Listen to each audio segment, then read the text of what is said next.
we're almost at the end of the semester. We have approximately 1 week next week, and then we're off for the whole week for Thanksgiving. Then when we return, we have a week and a half of classes, and then a little bit of a break. 2 days are off, and then we'll have finals beginning December 14th. So we'll be done in the sort of middle of December.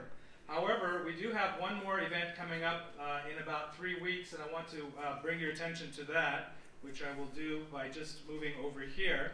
As I mentioned at our last presentation, we're going to have a lecture by Dr. Alison Vaca, who is the Avadisian Professor of Armenian History at Columbia University, and Dr. Sergio Laporta, who's here tonight. He is the interim dean of the Kremen School of Education, and they together are going to present their newly translated work, which is a translation of the 8th century historian Revont. And Revont's work deals a lot with the Arabs, the Arab Empire and the Armenians. They will tell you about their book and about the Armenian historians and why they're such an important source for not only Armenian history, but actually for Arab history in the period. You'll learn a lot more when you come to that lecture. It'll be on December the 5th. It'll be right here, again on a Friday night, so you don't need the parking and you're able to do that. As you walk out tonight, on the table are some of the books which have been published through the Armenian Studies program. We now have an Armenian series that's been in existence for about 15 to 16 years. And we just published our 23rd volume, 23 books on a variety of Armenian topics. And a couple of those books will be very much related to the lecture tonight. You'll see those books, and so if you'd like to purchase a book, you can do so. Also, if you are not on our either email list or mailing list, we do have a couple of sign-up sheets outside that you can go ahead and sign up and do that. Okay, so tonight we're very happy to have with us Kevork Oflazian. Oh, yes, ladies, come on over here. Come into the middle. Sorry. So I'd like to introduce members of our Armenian Students Organization Executive Group. We have Anahi Valencia on your left. She's the vice president. In the center is Jordan Mazmanian. She's the treasurer. And Emily Sahakian is the secretary. They're featuring today the last 3 t-shirts that we have from the last year of the Armenian Students Organization, which are available for purchase for $10. However, the students have just put in an order for some really nice hoodies and sweatshirts now that it's getting cool, and that will be ready before Thanksgiving, and so you'll get word about that, and then the students will be available to purchase those when they are ready. So thank you, ladies, for presenting those, and if you're interested, afterwards they'll be there. Thank you very much.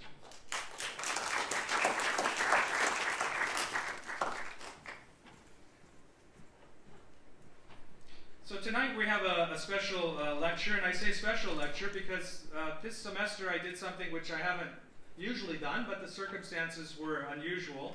That is, we had 2 students who graduated from Fresno State's history department that did their master's degree, and some of you were at the first lecture by Andrew Hagopian on the preservation of Armenian sound in California, and he had done his master's thesis on that. And tonight we're going to hear from Kevork Oflazian, and he's going to be speaking about his thesis, which is Homeland versus Homeland. It's when a call to return to the homeland is not answered. And it's the story of the experience of the Musa Dagh Armenians in Anjar, Lebanon, during the repatriation period, 1946 and 1948. For me, it's interesting because we generally think of other areas during the repatriation period, United States going to Armenia, Middle East, other countries, maybe Europe, and etc. But this is an interesting study because it's really a micro-history of one community, the Armenians in Anjar. So I won't tell you more about that, but I will tell you a little bit more about Kevork. Kevork Oflazian was born in Beirut, Lebanon, and after graduating from the Melkonian High School and AUB, American University of Beirut, he immigrated to the United States to continue his higher education, pursuing an MBA at Fresno State. And Oflazian worked in the finance and banking industry for over 35 years. And prior to retirement, he completed the master's degree in history. And he wants to, I think, still, right, pursue a career, potential second career, in researching, writing, and teaching history, which has actually been his lifelong passion. He's very much involved in the community, and I know many of you here know him very well. He served on various boards of organizations, including the Charlie Kean Armenian Community School, Fresno Philharmonic, AGBU, Club and the Knights of Vartan. So it's my pleasure to introduce tonight Kevork Oflazian. Kevork?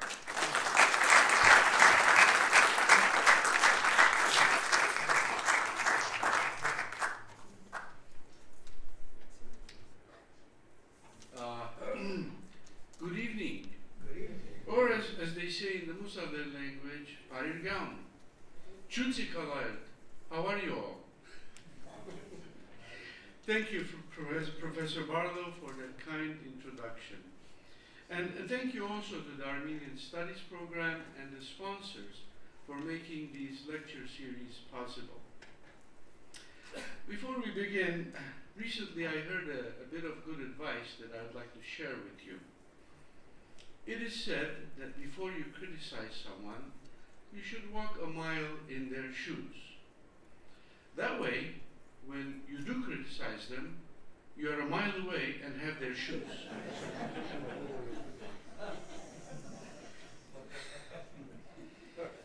And now for this evening's subject, which is titled Homeland versus Home, when a call to return to the homeland is not answered.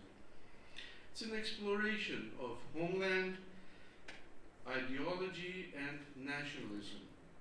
It's a study of the experience of the Musa Dagh Armenians in Anjar, Lebanon, during the repatriation period of 1946 to 1948. In addition, we will cover a brief background of the reasons why they were in Anjar to begin with.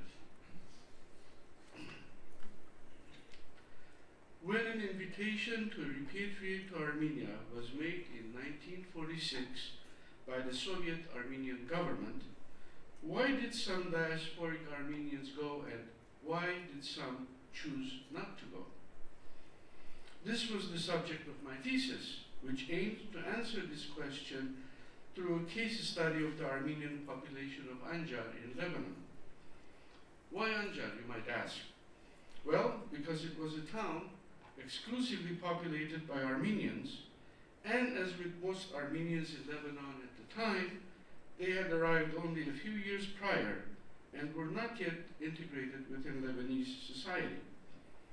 Also, and importantly, they were all from the same group of villages that constituted the area known as Musa Dagh, at that time used to be called the Sanjak of Alexandretta.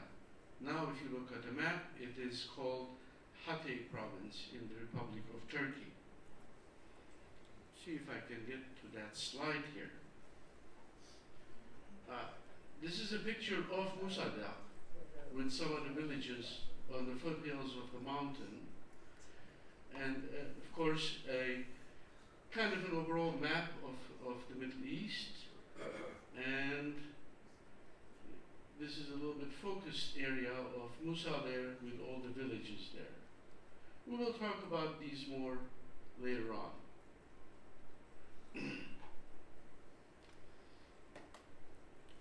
The Musa Daghs, or Musa Daghs, as the name is used interchangeably in the literature, Dagh in Turkish means is mountain, and Ler is mountain in Armenian.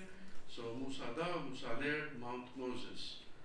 I will use the name interchangeably here during this lecture. Under either name, they had gone through traumatic experiences and relocations in the prior 25 years or so before this repatriation invitation came. This concentration of Musa Daghs in one town would be an ideal sample to explore the question posed by the thesis. Why did about half the village repatriate and the other half did not? The methodology used to answer this question was based on oral interviews with townspeople that were contemporary to that period of 1945 to 1948. I also used published and unpublished memoirs and contemporary newspaper articles. Through these sources and a big number of secondary scholarly sources, the various reasons for not repatriating were revealed. In telling this story, this thesis also complicated the idea or the terminology of repatriation as it pertains to the Armenian diaspora. In Armenian, this episode in history is called the Nerkakht, which literally means inward migration. By looking at the multiple factors that shaped individuals' decisions and the multifaceted ways in which they understood their identities, this project shows that some people in Anjar did not see this movement as a repatriation, but rather yet another migration to an imagined homeland that they were not originally from. As you can see on the map, Armenia is way up there, Musa Dagh is way down here. So, an invitation to Armenia, some folks consider that not necessarily their homeland. It was an interesting discovery in my interviews. Let me begin with a story. In the summer of 1946, George is at the port of Beirut, saying goodbye to his cousins and favorite aunt. Oops. Port of Beirut picture with one of the ships that was taking the repatriates to Armenia. The cousins were about to leave for Armenia, the land about which he had heard so much. He was a little jealous since his cousins were very excited about the upcoming adventure. And as a 14-year-old, full of curiosity, he would have loved to go with them. However, his father was refusing to take the journey with the rest of his family. After the bittersweet farewells, George had to borrow money from a family friend to take the bus back to Anjar, because he had gone to say goodbye without his father's permission. George's story and many others like it are part of this episode in Armenian diasporic life known as the repatriation or Nerkakht.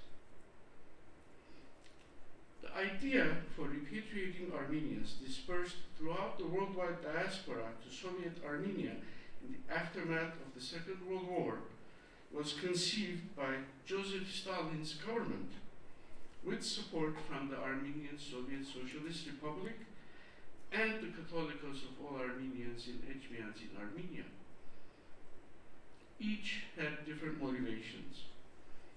Stalin wanted to use the influx of people into Soviet space to argue for and negotiate the return of provinces, former Russian imperial provinces, lost to Turkey in the Treaty of Lausanne. The Armenian Soviet Republic needed workers, as it had lost many young men in the Great Patriotic War that had just ended. Also, as the Armenian Republic population had been depleted because of the war, the authorities feared that a number below a certain threshold would cause them to lose the Soviet Republic status, and they would become one of numerous autonomous regions within the Soviet Union. The Soviet territorial claims on Turkey were at first welcomed by Armenians of all political persuasions. However, the West's opposition to these demands by supporting Turkey's position dashed Armenian expectations and turned this episode into one of the first salvos of the Cold War and accentuated intra-Armenian differences. As for the Musa Dagh in Anjar, despite being refugees, twice forced out from their ancestral homes and suffering hardships, when this return to homeland beckoned, many did not answer the call. So what were the main reasons that many decided against Nerkakht, even though they thought of themselves as patriots and nationalists, and considering their less than ideal economic conditions? We before we get into those details, let's see how and why did Musa Dagh end up in a town in the middle of Lebanon anyway. Here's a brief historical background of that story. Musa Dagh, as we said, is Turkish for Mount Moses. It is situated near the Mediterranean Sea in the Samandağ district, what is now called Hatay province in the Republic of Turkey, as we showed in the slides here. These villages, Musa Dagh, it was comprised of 6 villages along the foothills of the mountain. You saw the picture of the villages. These were Bityas, Hacı Habibli, Khıdırbek, Vakıf, Yoğunuluk, and Kabusiye. Those are very interesting names. I have no idea what they really mean. The population of these villages was overwhelmingly Armenian since ancient times. However, there's minimal factual history as to their origins. They spoke, and some Musadarci still speak, a dialect of Armenian called Kristinik, which literally means the language of Christians. It incorporates ancient classical Armenian, Karabar, with some Farsi and Arabic words mixed in. From the mid-19th to the early 20th centuries, 1850 to 1915, several major changes came to these heretofore isolated villages. American Protestant missionaries established a church and a school in 2 of the villages, followed by Catholic missionaries from Europe, who established a church in 1891. After the 1890s, inspired by the European nationalist movements, several Armenian political revolutionary parties, including the Armenian Revolutionary Federation, I'll call it ARF, and the Dashnak Party, and the Social Democratic Hırçakyan Party, also made inroads into Musa Dagh. They sent activists, established committees, and actively worked to assist the villagers with self-defense measures, as various Ottoman massacres beginning in the 1890s made it clear that there was a need for this.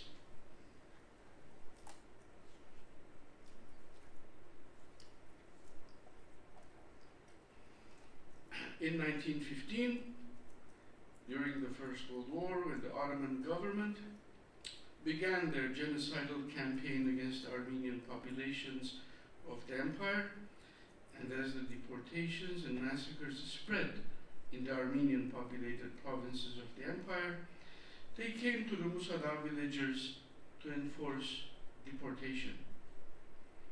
A large majority of these villagers refused to comply, and taking up whatever meager weapons they had, retreated to the higher elevations of the mountains and fought to defend against the advancing Ottoman army.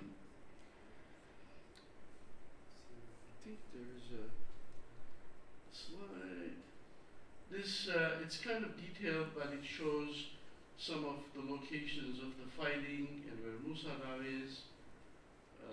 And here's the mountain actually. So from these villages, they went up to the higher elevations of this mountain, which was protected on one side by the Mediterranean Sea, and this is where a lot of the fighting happened. They were, of course, outgunned and outnumbered. A professional Ottoman army was pursuing them.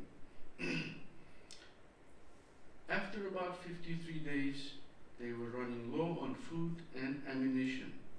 So they made a large red cross. Where is the picture of the cross? Ah, there it is. They sewed together several white bed sheets and displayed this towards the Mediterranean Sea by spreading it on top of some large pine trees facing the sea. A French naval vessel, which happened to be in the area, saw the cross and came to investigate. After some negotiations, the French fleet managed to evacuate the entire population of approximately 5,500 villagers and took them to Port Said in Egypt. There they lived in a refugee camp. Oh, here's a picture of the ship called the Goshen, which was the first to arrive and investigate. This ship was followed by other ships in the fleet, and altogether they evacuated the Musa Dagh. It's a picture of the captain of the ship. And here they are in Port Said in this tent encampment. The caption underneath says, Port Saidi Kaftaganagan Vrana Kahaka.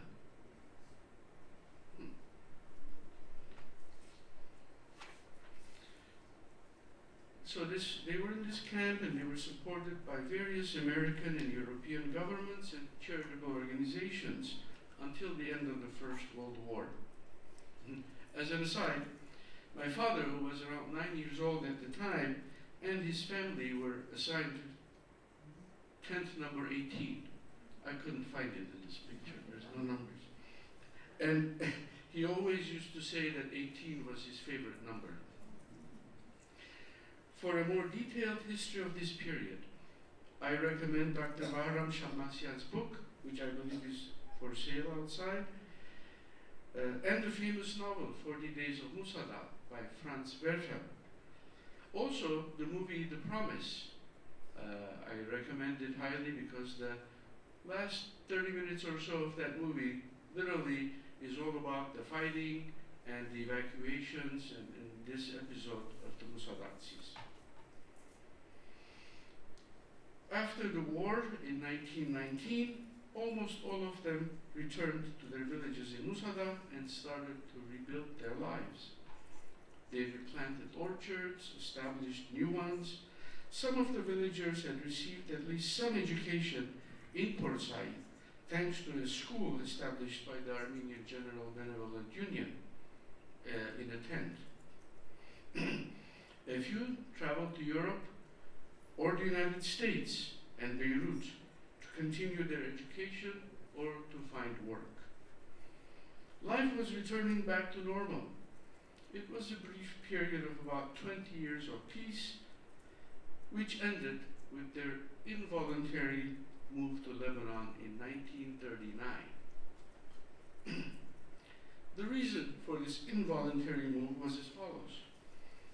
After the breakup of the Ottoman Empire at the end of the World War I, 1918, the French government was assigned by the League of Nations the mandate to govern Syria, Lebanon, and what is now Hatay province.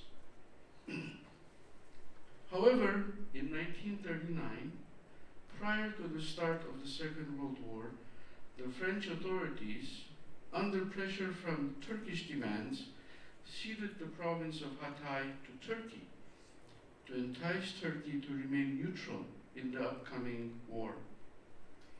The population of the province was asked via a referendum whether they chose to stay and become Turkish citizens or move to other parts of Syria or Lebanon and be granted citizenship there.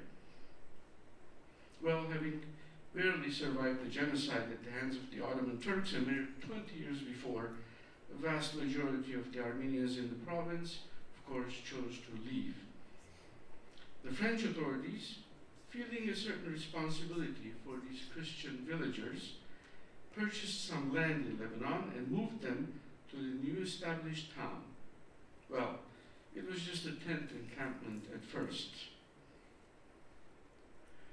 Oh, this is the book by Bahram Shamasian. A lot of good details in it. And this is what Anjar looked like when they first moved there in 1940. The Gulbenkian Foundation at that time made a large donation to the French to assist with the purchase of this land. Well, the land was bordered by marshy wasteland but included a large spring that would prove to be the lifeline for agriculture and eventually became the main occupation of the townspeople. World War II broke out soon after the Musa Dagh refugees arrived here, and the French authorities thus became otherwise occupied and actually left. The plans for building the town with the help of the French army engineers were reduced to providing some building materials barely enough to build a one-room house. Some of these houses are still maintained in Anjar as examples. It's called the French house. And that's what the town looked like after they started building these one-room houses. Each family was assigned a plot in the house. Doesn't look much of a town, does it?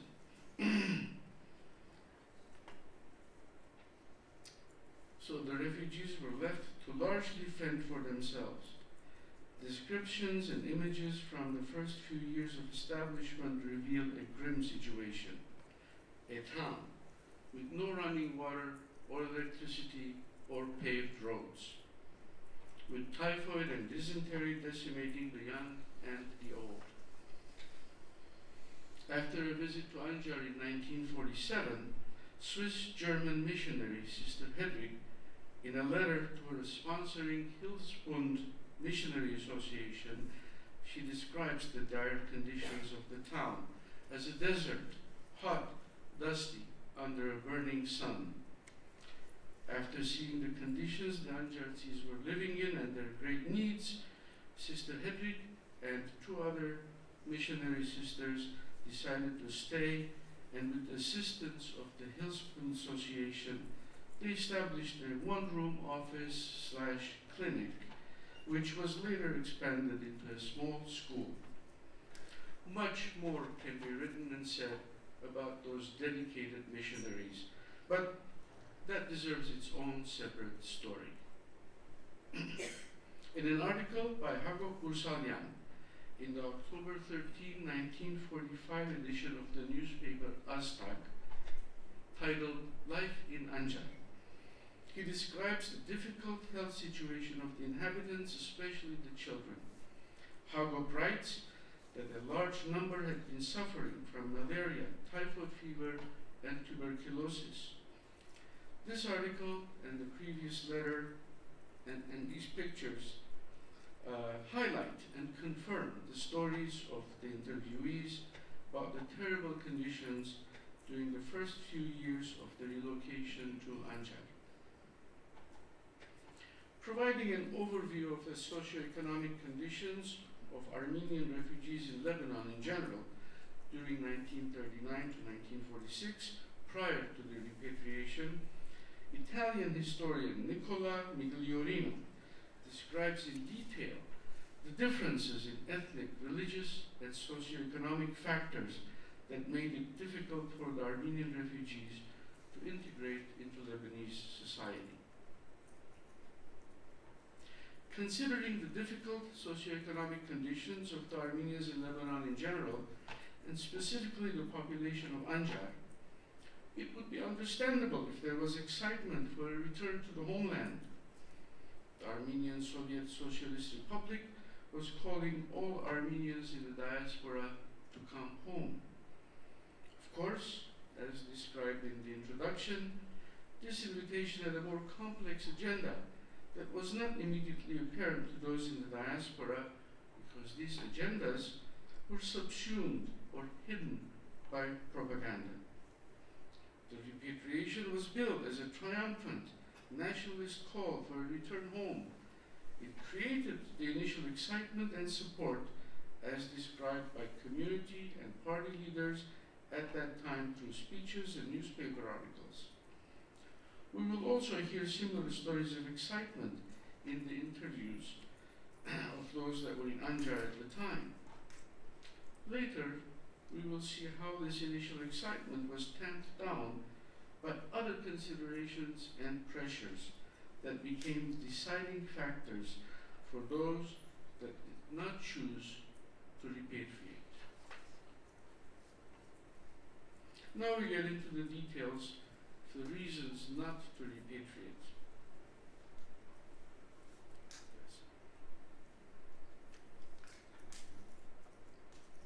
First, Homeland versus ideology, the influence of political parties. I will again begin with a story from an interviewee. Kevork Oflazian was 13 years old in 1946. He clearly remembers the excitement in the village and his family about repatriation. He also remembers the propaganda and the heated discussions in his parents' home. His father, however, was against it and would say, I quote, "Only communists, Protestants, and the poor go to Armenia," end quote. In addition, they were an ARF or Tashnaktsagan family and were influenced by the segment of the party that was anti-communist, very suspicious of the motivations of the Soviet authorities. Kevork's future wife, Tshuvia ne Kelyan, remembers the following saying her mother would repeat whenever there was talk of Nerkakht. Quote, "Here we are living under the Lebanese flag. If we go, we will still not be under the Armenian flag." Tshuvia took her mother to mean that she and her family did not consider the Soviet Armenian flag the true flag of Armenia. Tshuvi's parents were both against it, not only because they were anti-communists, but also because her father was employed as a police officer in Anjar, making a, I quote, "good salary of 75 Lebanese pounds." That actually translates in today's exchange rates to about 1 cent. Again, that's a whole different story.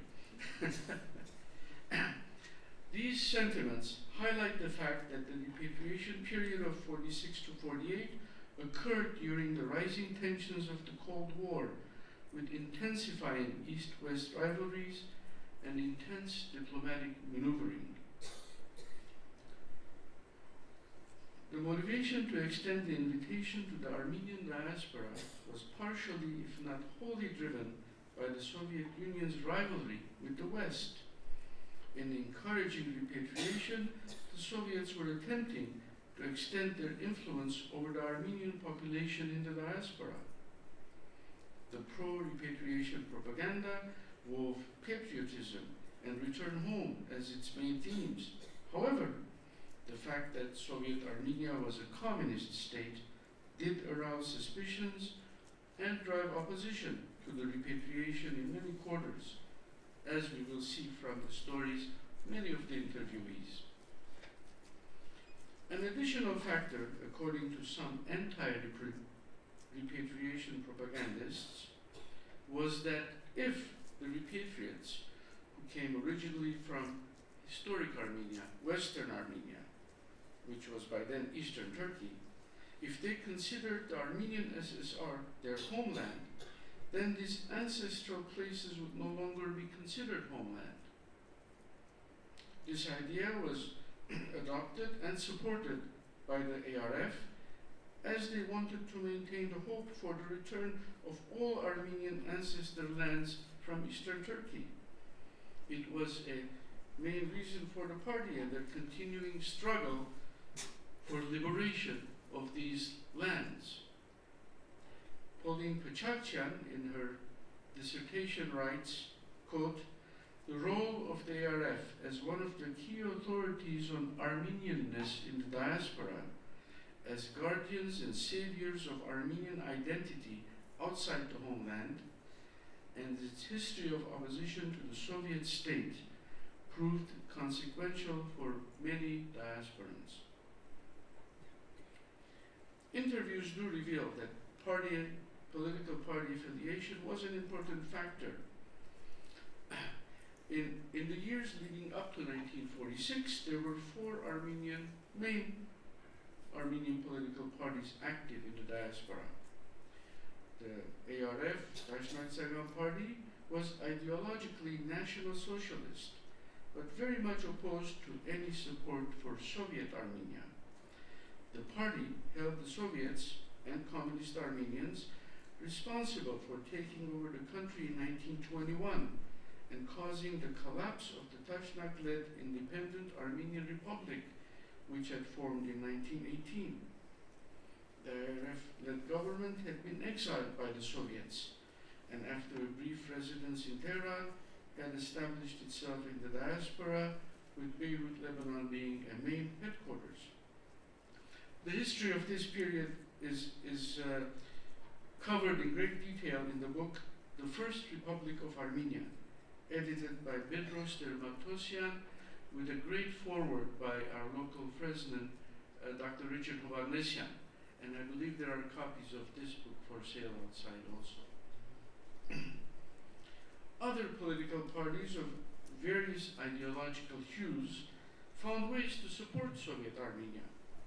One example was the smaller, yet still influential Hınçak Party.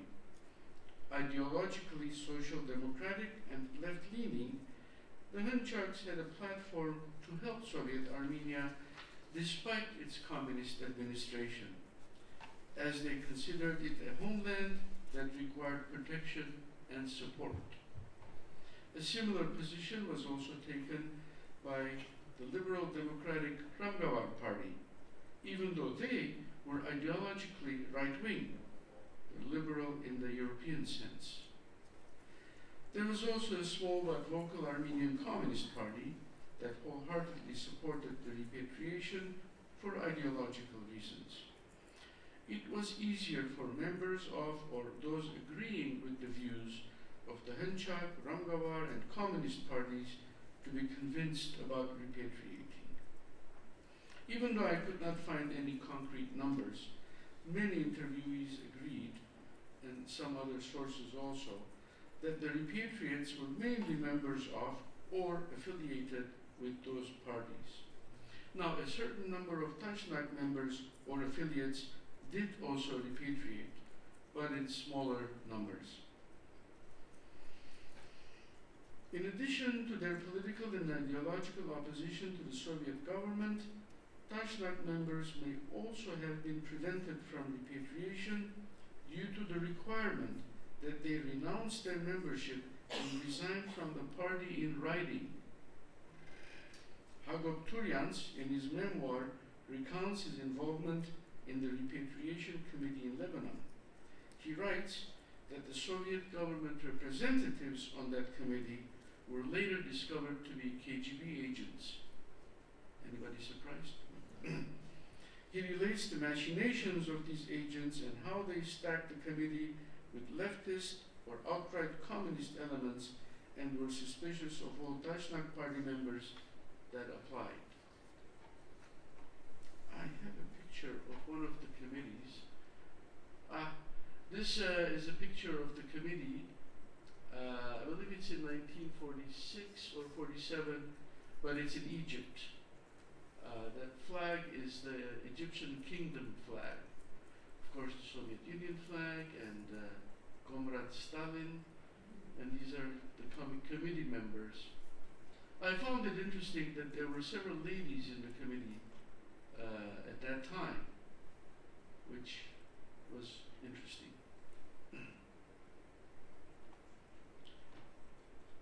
So nationalism, extreme poverty, and all the propaganda could not persuade most members of the Tashnak party to a country run by communists.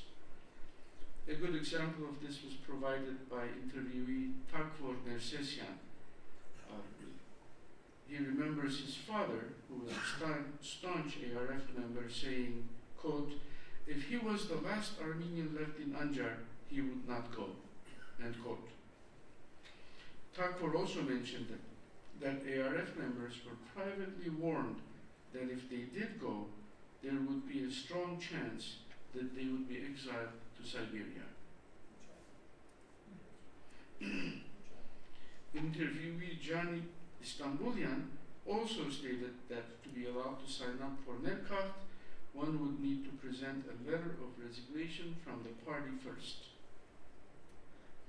Gabriel Havatian, about 13 years old during the Nerkakht, also recounted that ARF members would have to resign to sign up for Nerkakht. Gabriel adds the memory of talk among his family that if there was no, quote, if there was no requirement for resignation, many more would have been willing to sign up. This added to the difficult decision of whether to go or not. Gabriel recalls some family members saying that Armenia is our homeland, all should go, while other members did not want to resign from the party. I have cited articles from Zhovoditzai, which was the Communist Party newspaper at that time, which reprinted a number of these resignation letters as part of the newspaper's attempt to encourage repatriation. A review of the Armenian media in Lebanon during the years of 1945 to 1947 further reveals and confirms the different attitudes of the political parties. The views of the ARF are highlighted in articles in the Aztak daily newspaper, which was, and still is, to this day, the official media organ of the ARF party in Lebanon. These articles revealed the evolution of the party attitude over the period 1945 to 47, provides evidence that this political party initially had a positive view of the repatriation efforts. For example, the July 1945 issue of Aztak Daily includes an article titled, quote, "What do returning visitors from Armenia say?" end quote. This article paints a generally positive image of the situation in Armenia. It speaks highly of the newly elected Catholicos of all Armenians, Kevork VI. The article mentions the demands by the Armenian Soviet government for the return of the provinces of Kars and Ardahan from Turkey, with the potential support of the Soviet authorities in Moscow. This initial support for repatriation was mainly because the party believed that this would lead to a return of these provinces. However, by 1947 and onwards, the views of this newspaper dramatically change and become negative towards Soviet Armenia. By this time, the party had realized that negotiations between the Soviet Union and Turkey were not going to lead to the return of the lost provinces, and their distrust of the Soviet government again came to the fore.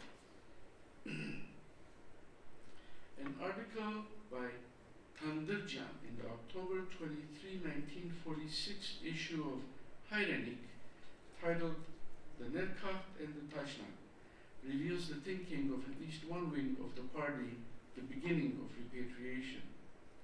Hayrenik newspaper was the official mouthpiece of the party in North America. It's published in Boston, Massachusetts.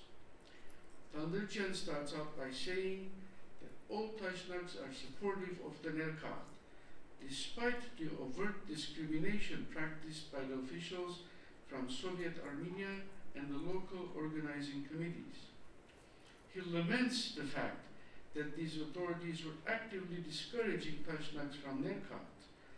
They are, in fact, I quote, "making every effort to discredit and destroy the Tashnak party through this process," end quote. He concludes by saying that this will only backfire on the Soviet government and make the Tashnak party even stronger. Moreover, despite these unsavory efforts, Tashnaks will continue to support the Nerkakht and all those who wish to repatriate. This very interesting and revealing article highlights the tension between different wings of the party, especially the animosity between the Soviet Armenian government and the Tashnak party. The fact that this article was published in the United States further exposes the Cold War tensions that played a big role in the shaping and conduct of this repatriation project. Countering the negative propaganda, Zartok newspaper had a far more positive view and endorsement of Nerkakht. following articles are examples of the position taken by Zartong, which was, and again remains to this day, the official organ of the Democratic Liberal Ramgavar Party in Lebanon. Remember, they're a right-wing party. One article in the paper, titled Our Gift to Armenia, details a large interdenominational fundraising event held at the Cathedral of Antalias in Beirut.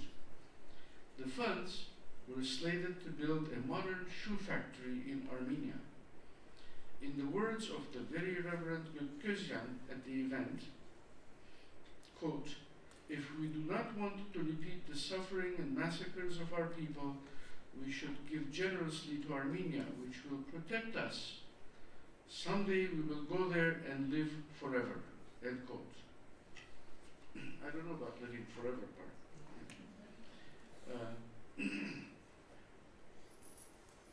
This was a copy of a fundraising flyer. $1 million back in 1946 would have been a lot of money.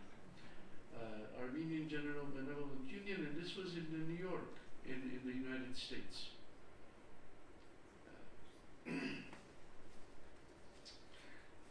Another article in Zartong by noted author and activist Hrant Saryan, titled Towards Homeland, Tebi Hayrenik, starts out with these words. Tebi Hayrenik, two words that strike at the soul, strengthens the heart, and excite the Armenian mind. End quote. Saryan goes on to say that 3,000 years of history binds us to the fatherland, and after centuries of torturous waiting, we now have an opportunity to return, and that it is every Armenian's duty to consider it. To stay outside means the demeaning life of a refugee, and to reconcile with the eventuality of assimilation. End quote. Another angle of the debate about the location of real homeland is highlighted by Tsolin Nalbantian in her book through an article in Joe Vortitsai. The journalist claims to have overheard the following conversation at the Repatriation Registration Center. An official asks a potential repatriate, "If they, Turkey, gives us back Kilis, would you go there or to Soviet Armenia?" The person answers, "No, I have lost many people in Kilis. I will go to Armenia. That land allows for us to forget everything." Another example of the imaginings of homeland is provided by Carol Bertram with this quote from her book. "Yet an effective loyalty to the Republic of Armenia does not replace the pilgrim's sense of rootedness in the Western Armenia of Ottoman lands, with its distinctive history and culture that differ significantly from those of Eastern Armenia." So her research showed that some people, quite a number, had this Eastern Armenia, Western Armenia difference in their mind in considering where homeland was. Thought was an interesting find. Commenting on the complexity of the decision facing diasporans, Joe Laycock, who's an eminent British immigration scholar, observes, quote, "It would be easy to assume that finding a place for repatriation or homecoming within an overarching narrative of post-genocide history would be straightforward. After all, the notion of longing for homeland has long been understood as central to diasporic identities." Laycock goes on to say in her research, she finds that in reality, an in-depth examination of repatriation uncovers challenges to conventional narratives of history and identity. As I've demonstrated for the villagers of Anjar, challenges to a straightforward path to Nerkakht included the dichotomy of Eastern and Western Armenian roots and imaginings of homeland, layered on top of ideological leanings, party affiliations, and all influenced by Cold War realities at the time. All these played a significant role in the decision of these villagers for or against undertaking an inward migration, Nerkakht. And now let's get back to Amolian's earlier statement.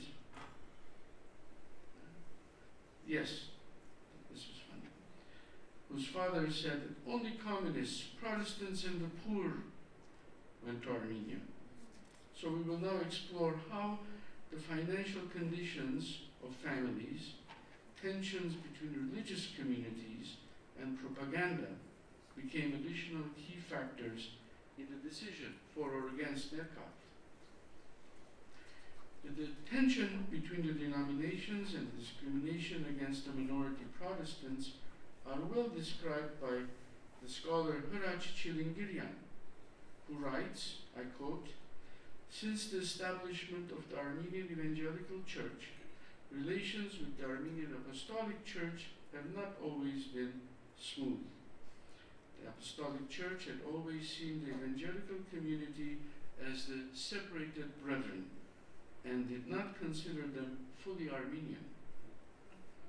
Chilingirian goes on to write, "For religious nationalists, one cannot be Armenian and Protestant at the same time. Protestant Armenians' experience of minority status may have contributed to some of them their willingness to repatriate." Interviewee John Kerkezian remembers many instances of animosity from the apostolic community in Anjar against the Protestant townspeople. John's family being Protestant, and they were accused of being pro-communist because the pastors preached about equality and international solidarity, as opposed to the Apostolic Church's message of nationalism and exceptionalism of the Armenian Christians.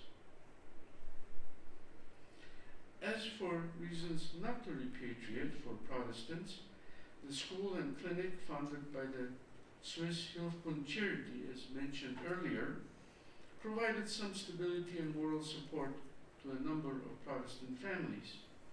In addition, several interviews with Protestant families revealed that somewhat better financial condition or familial ties were main reasons for them that chose to stay.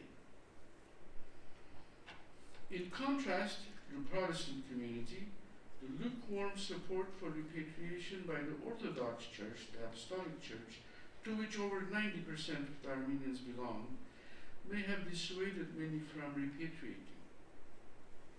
Siruhi Shannakian remembers her father stating, "This is not a true homecoming. If it was, then the Catholicos would come with a flag and lead the people himself." He was referring to the Catholicos of the Great House of Cilicia, headquartered in Lebanon. This sentiment that the leaders of the Apostolic Church in Lebanon were not wholeheartedly in support of repatriation was confirmed in an interview with retired Archbishop Varujan Ergelian. He stated that even though the Catholicos at the time, Kalekin I, publicly supported Nerkakht, in private meetings he discouraged it. Ergelian stated that one reason for this was that many clerics and faithful parishioners had reservations about the godless Soviet authorities. However, a larger concern of the church leaders, according to Archbishop Ergelian, was that they were concerned that their flock would be dramatically reduced, impacting the income and influence of the church. This aspect is also referenced by Tsolin Nalbandian when she writes about the visit of an archbishop from Armenia. At a major event, Archbishop Rupen, representing Catholicos Kevork Oflazian in Armenia, appears on stage together with the Catholicos Kalekin of the See of Kilikia. Nalbandian concludes from this equal billing of an archbishop from Armenia with the Catholicos in Lebanon by saying, "After all, who would be the supreme leader of Armenian Christians worldwide? If all Armenians moved to the Soviet Union, this question would be quickly and definitively answered. Now let's talk about material conditions and poverty. Well, you saw the pictures of the town in the early 1940s, so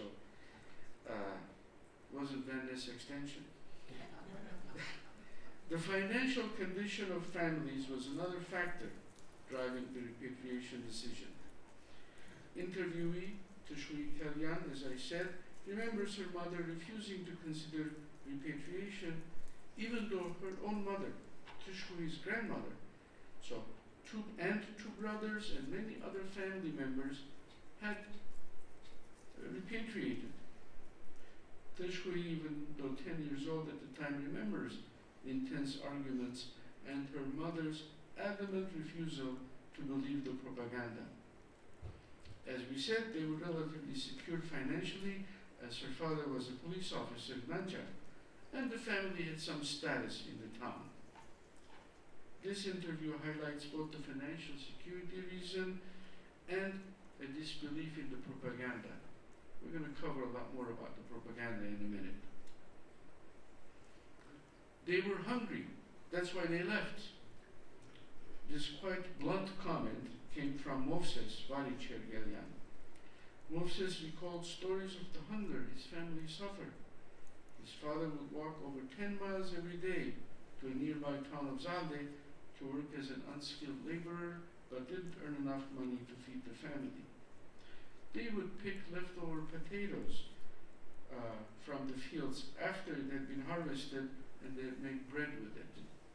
I don't know how they make bread with potatoes, but maybe somebody can give me the recipe. Even through these hardships, the family decided not to sign up because, I quote, they were tired of being refugees and did not believe in the propaganda which promised abundant food and jobs in Armenia.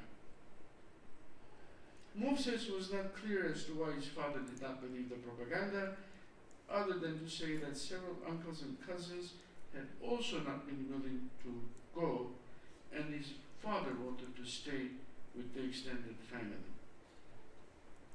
Kevork Oflazian had similar stories about being very poor and hungry.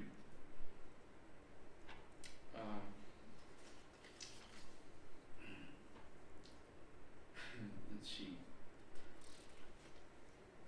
Several uncles tried to convince her mother to repatriate, but she preferred to stay close to family in Anjar, did not feel comfortable moving by herself as a widow with her children.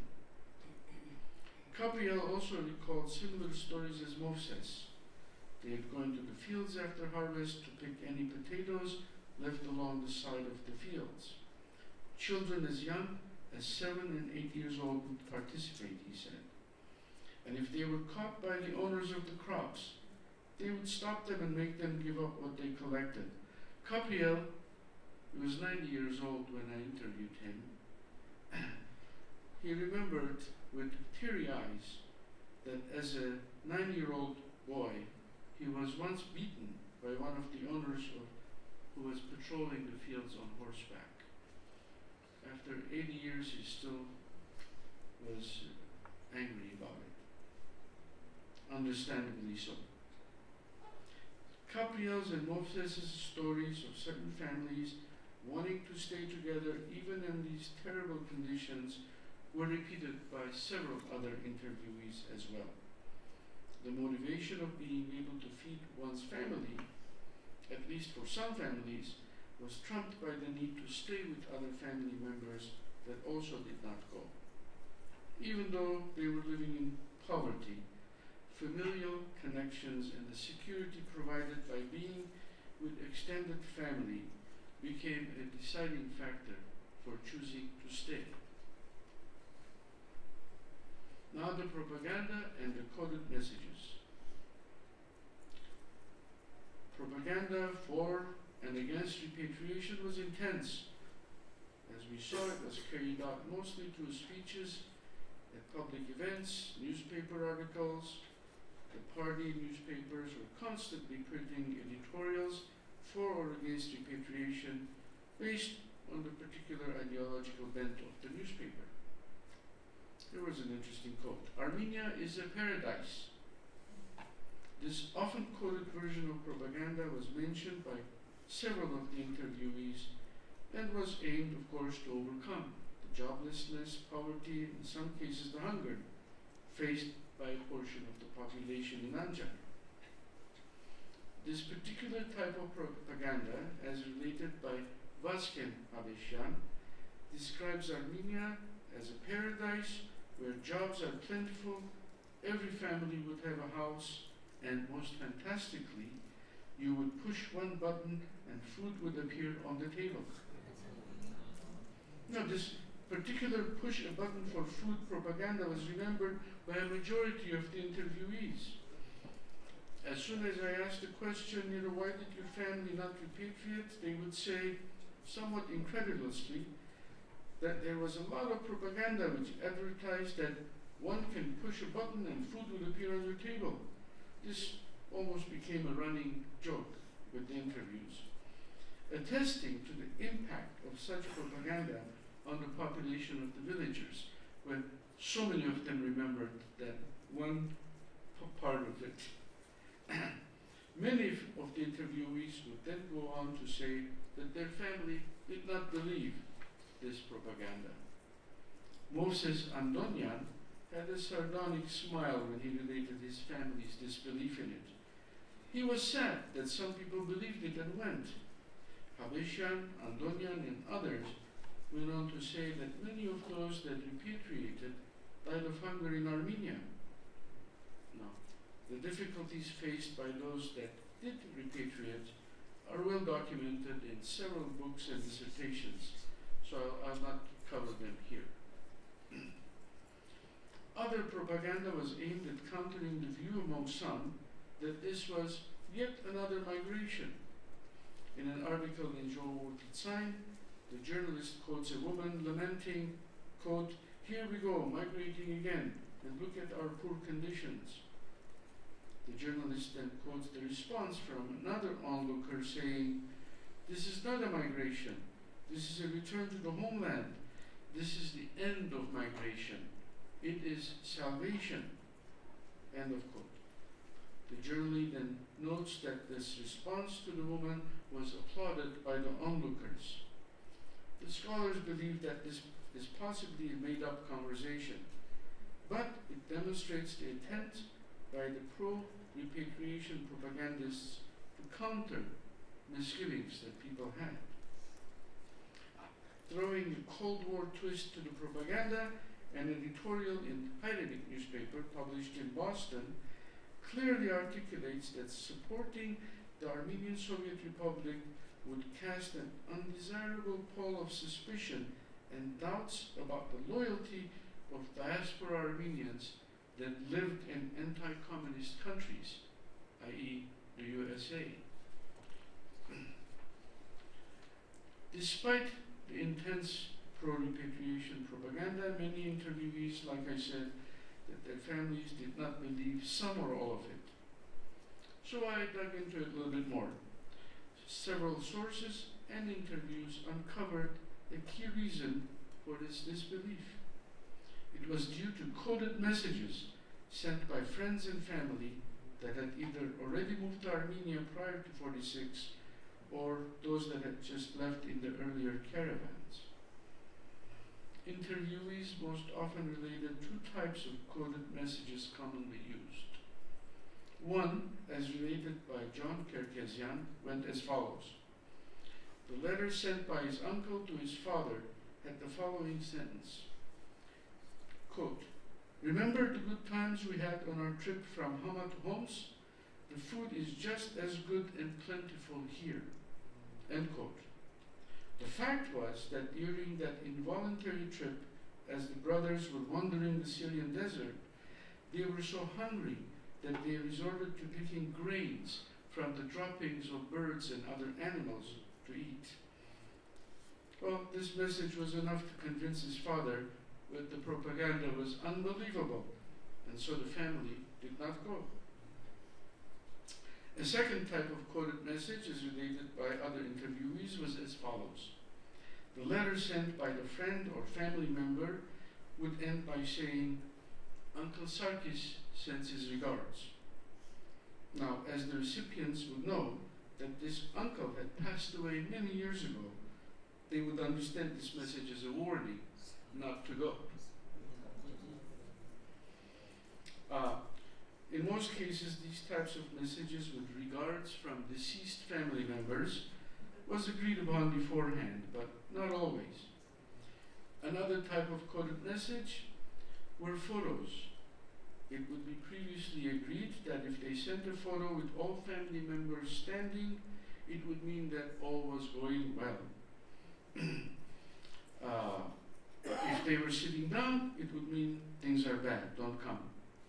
One photo received by a family had some of the family members lying on the floor. Several other examples are listed in an article by Nona Shahbazarian in the Journal of Eurasian Studies. Very interesting article. When a follow-up questions were asked about why were these messages coded, the answer was something along the lines of, well, it is because it was well known that the Soviets would be reading the letters. People that sent information critical of the government or conditions in Armenia were immediately exiled to Siberia. Well, as to how this was well known at that time, I couldn't verify. We know that now, but in 1946-7, I don't know how they knew that. So, was this a repatriation, as a return to homeland would represent, or a Nerkakht, or inward migration?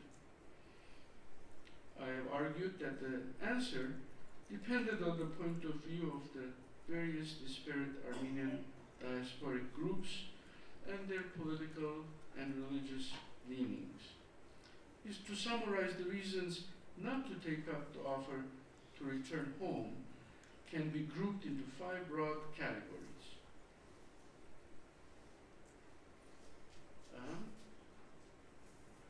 Where did this go? I don't know what happened.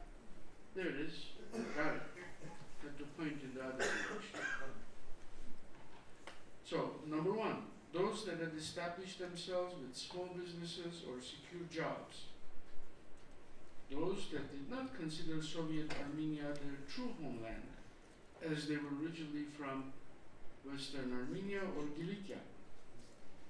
The families that believed the coded letters and messages received from prior repatriates, confirming the terrible conditions and thus ignored the rosy propaganda. Families that wanted to stay together with siblings and extended family, even if a spouse or children wanted to go. And those belonging to the anti-communist wing of the ARF party and did not in any way trust the Soviet authorities. Also, being forced to resign from the party in order to repatriate was another important factor for them. There was one other group that ended up not repatriating. These were families or individuals that had signed up to go, but the ships stopped coming, and the repatriation program ended in early 1948 suddenly, without notice or explanation. One of these days I'm going to find some documentation as who and why they ordered the end of the repatriation, when they did it.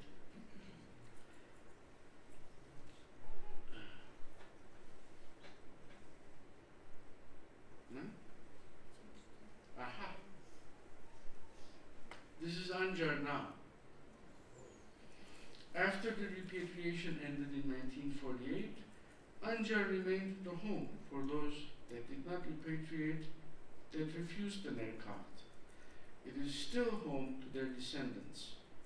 A vast majority of them have only partially assimilated into Lebanese culture. After more than 75 years, they remain Armenians, living in Lebanon, calling it their home. although they maintain a strong connection to the current post-Soviet independent Republic of Armenia, they are strong nationalists and patriots. Very few consider moving there now.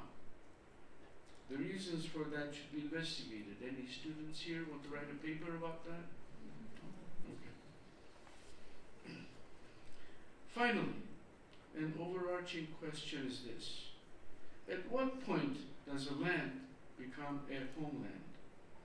What does a nation mean for the multitudes that have in the past and continue to immigrate by choice or force? This is not a story about assimilation, but simply a question of the definition of homeland or nation. When and under what circumstances do immigrants become part of the nation they call home? Does full assimilation truly answer that question? What of divisions of color, religion, socioeconomic classes, and ethnicities within one country? Is that truly one nation, or a grouping of nations living together somewhat uneasily? Benedict Anderson, the eminent scholar of nationalism, calls nations imagined communities. These questions become more relevant in the increasingly multicultural world of today.